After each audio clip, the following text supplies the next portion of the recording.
Oh, we're back. Woo! What's going on, guys? It's your boy James Maba, Move with Maba, and we're back with our third video. This is pretty exciting. I didn't think we'd get this far. And first and foremost, I want to introduce merch. The free team hat, baby. Sheesh. So stylish. Yeah, it's not for sale. Judah made it. Nike hat, good quality. Just kidding, it's Kurbzet hat, good quality.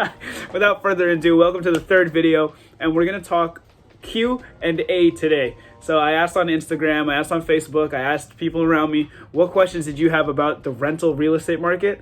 And I guess I'm gonna do my best to answer it. So we're gonna go like this. Bevan, still editing.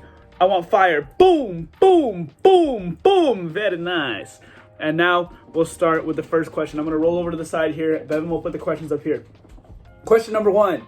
How to negotiate concessions by Shamsi.ceo. So Shamsi, that's my friend Assad. Really cool guy. Actually invests in real estate himself. So he's just supporting. He knows the answer to this already. So how do we negotiate concessions? Number 1. It really depends on the market, okay? Right now, we are seeing the hottest rental real estate market that we have in the past 3 years. I had an open house last week. We had a line that went down the street. I had 45 people come to a 1-bedroom rental duplex on the first floor of an apartment. Right now, it is very, very hard to negotiate concessions. It's just hard to compete. It's such a seller's market right now. Landlords have all the power. Listing agents have all the power. I've been taking buyers out. I took them to like 8 apartments already, and we still got beat out on 3 of them. So, but don't worry, don't be discouraged. There's an apartment out there for everyone. Just know it's a little tougher. One tip that field goal. One tip that I would give to anybody who's looking to rent right now is, let's say your budget's $3,000. Start looking at apartments that are $2,800 or less. Offer $3,000, because what a lot of agents are doing right now are they're starting their listing price a lot lower than what it's worth to start a bidding war. If you come in, hit the ground running, bang, $3,000 is what I'm going to pay. And any agent would take that deal because it's $200 above what they promised their landlord. It's a no-brainer. So tip right now, it's hard to negotiate concessions. If it's in a market where it is easy, just offer. Real estate is always about negotiating deals. So even if it's a price that's too good to be true, say, hey, can you knock off $100? I'll move in sooner. It's a give and take. You can't just expect something without offering something in return. Real estate is all about transactions, relationships, yada, yada, whatever. Let's keep it simple. Number 2, this question is from Sam.rcls. I used to go to a youth group. She was one of the members there. She said, how to spot or avoid scams. Super easy. Work with me. Sheesh. Okay. I need to bring my energy down a little bit. So look on reputable sites. Look on StreetEasy.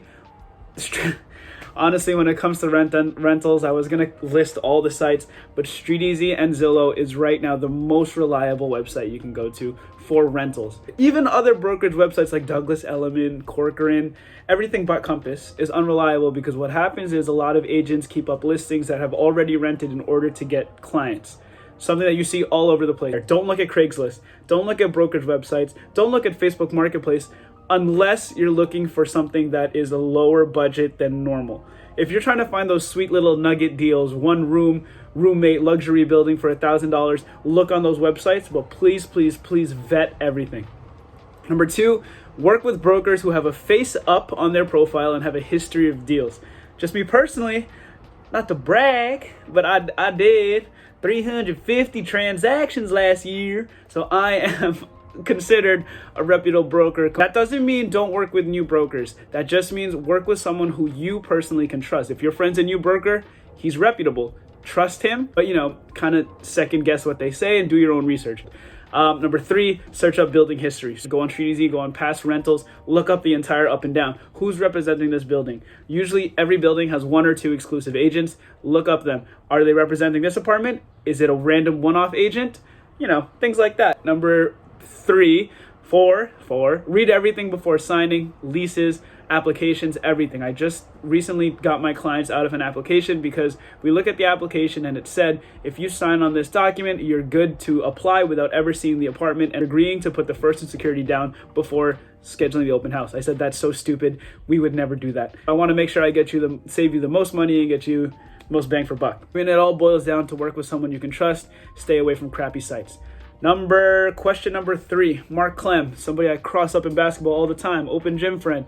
He says, what type of loans are available for self-employed borrowers with a 1-year tax return?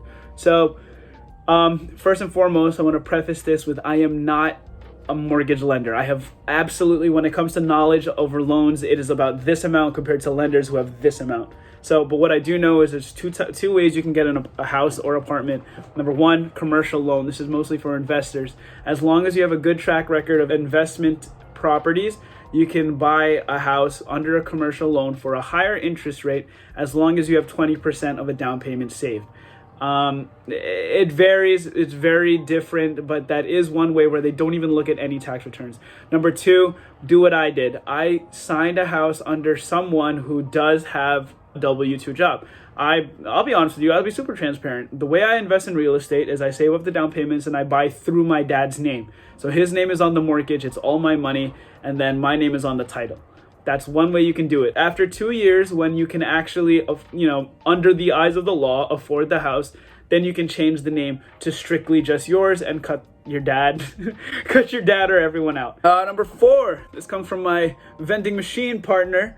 When should I move out? By Jude Carluen. Very simple answer. When you can afford it, or you are getting kicked out of your place. Even though rentals are a huge portion of my business, I see so many people that jump to luxury buildings when they can't afford it. Please, just because you got a job offer for $150K, that doesn't mean throw away all your rent on an apartment worth $5,000. Live below your means, save up your money, wait until you can buy something that pays you, not someone else, okay? It's either when you can afford it or when you get kicked out. Everybody has their own situation. I understand. Some people don't live in houses that they want to live in. If that is your situation, renting might be the option for you. But if you live with your family in a loving home and all of a sudden you got a job offer, you want to stretch your legs because you got more space, think about it. So really, please consider it. Don't jump into decisions just because you got a paycheck. Number 5, from my girlfriend, how to avoid sketchy listings and brokers, from Vicky Lynn. Avoid brokers that look like me. We're the sketchiest. Sketchy brokers, nameless, faceless brokers on ads. If the pictures are shit, odds are the broker is shit. So stay away from shittily photographed pictures. Yeah, I mean, that's pretty much the way to do it. Why are rent prices so high, and what are my predictions for the future? This is from my girlfriend's second account, her Finsta, Whoa Nilly. So it's very simple, really. Rent prices are driving so high. It's simple supply and demand. Because there is such an influx of people getting hired from big firms, there is such a drive of people back to the city. I've never seen like a market like this. We've had such a dry spell for the first year and a half. All of a sudden, even since November, I've been feeling such a crazy presence of people with new job offers running to the city because finance firms and all these big firms are doing the hybrid model where you have to go back to the office for at least 2 days. A lot of people who are running into apartments, schools are open again, a lot of students coming back to school. This is what's bringing up prices, because there's such a huge demand because of people getting hired, schools opening, and just people wanting to come back to the city because all the attractions and restaurants are opening up again. From Vicky Lid's third account, what would I prioritize if I was looking to rent? Obviously, natural light. I love natural light. I live for when you open the door to an apartment and you get that wow moment, like, oh! It's like I know I closed the deal if I open the door and the client goes, wow. Because that's how you know it's a good apartment. Amenities. I love amenities. Ever since I started showing doorman buildings, I can't get enough of it. There's somebody whose job is to open the door for me and turn the elevator on. The gyms are so convenient. The laundries in the building are convenient. The swimming pools are convenient. I don't swim. I'm fat, but I float. But I just think amenities are super cool to have, and I really, really appreciate doormans, especially with the city becoming a little bit more hectic, may I say. Space. I love space. When I'm looking to buy, it's definitely going to be a 2-bedroom first. I might skip the 1-bedroom phase. Good staff and a landlord I can trust is super huge. Ceiling height. It's actually something I didn't really care about when I first started working, but now when I go into a room that has an 8-foot ceiling versus one that has a 12-foot ceiling versus one that has a 20-foot ceiling, it is such a night and day difference. The bigger the ceiling, the more open and grander the space seems, the more wow moment happens. Oh, this is a cool question from Freed Team Fanboy. Why should I use a broker if I'm only looking to rent an apartment? I get that question all the time. So we are expensive, all right? Let's just go right off the gate. Working with a broker is very expensive. I agree with you, but I believe, especially in this market, we're worth the money. In other markets, we know we're not worth the money, which is why we charge lower. But right now in this market, brokers are charging at a minimum 15% if you're being represented on the buy side of things. If you're a listing agent like me, most of the times I charge my clients 1 month rent. So it really depends. So no, it's not rule of thumb that everybody's going to charge you 15%. It's just good brokers are worth their weight in gold. So with the market right now, having great relationships with property managers, landlords, and brokers help find more off-market listings. Good brokers don't BS you. They don't waste your time. The rental market right now is the wild, wild west. There's so much bullshit out there that you need someone to help you sift through it. And that's why you work with a good broker. Don't work with a shit broker when you're looking for your first apartment. If you're looking after third, 4, or 5 times, you know exactly what you're looking for. Work with any broker under God's green earth because you know what you're doing. But if you're not from New York City, don't use a crappy broker to save some money. I mean, that's pretty much all I can say. How do I know if I'm financially qualified to rent an apartment? Great question. I love James fanboy. So it's very simple.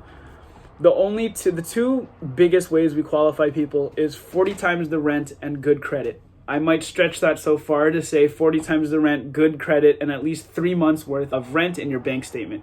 This is because most of the times when you rent an apartment, you need first security deposit and the broker fee. Broker fees have become huge now, so sometimes save up to at least 4 months of rent. It depends on the broker, it depends on the neighborhood. But I would go ahead and stretch that, and I would say don't forget about utilities, don't forget about amenities, and don't forget about living expense. So I would say look for a space where you can afford 45 times the rent or even 50 times the rent, because now you can save some money without the expense of living in a shoebox, okay?